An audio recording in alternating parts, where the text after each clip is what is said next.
అన్నీయు చేయదగినవి కావు. ఒకసారి నన్ను ఈ వాక్యం వినాలి. ఒక ప్రశ్న నేను వేస్తాను. మనము పాపము చేసేటప్పుడు చాలా జాగ్రత్తగా గమనించాలి. మనము తప్పు కానీ, పాపము కానీ, లేకపోతే ఇంకా వ్యసనం కానీ, ఇంకేదైనా మనము పాపము చేసేటప్పుడు దేవుడు మనల్ని అడ్డగిస్తాడా?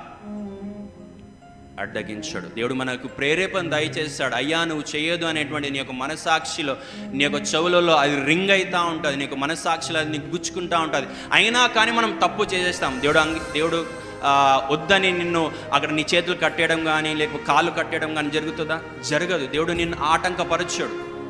దేవుడు మనకు ఇచ్చినటువంటి ఒక గొప్ప విషయం ఏంటిదంటే స్వాతంత్రము, ఫ్రీడమ్, స్వతంత్రము, స్వేచ్ఛ. దేవుడు ఇచ్చినటువంటి మహా గొప్ప భాగ్యం ఏంటిదనంటే స్వేచ్ఛ.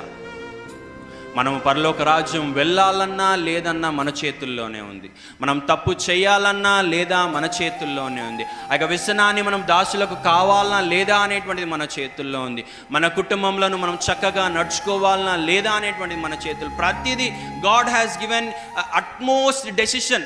దేవుడు మనకు ఆ యొక్క నిర్ణయం తీసుకోవడానికి సంపూర్ణ స్వేచ్ఛ ఇచ్చినాడు. ఆ యొక్క స్వేచ్ఛను మనము ఎలాగ తీసుకుంటాము అనంటే, కొద్దిపాటి జ్ఞానము కలిగి ఇంకా సమస్తము జ్ఞానము నాకు వచ్చేసింది అనేటువంటి ఆలోచన విధానంలో ఉండి మనము మన యొక్క స్వంత కార్యక్రమాలు మనం చేస్తూ ఉంటాం.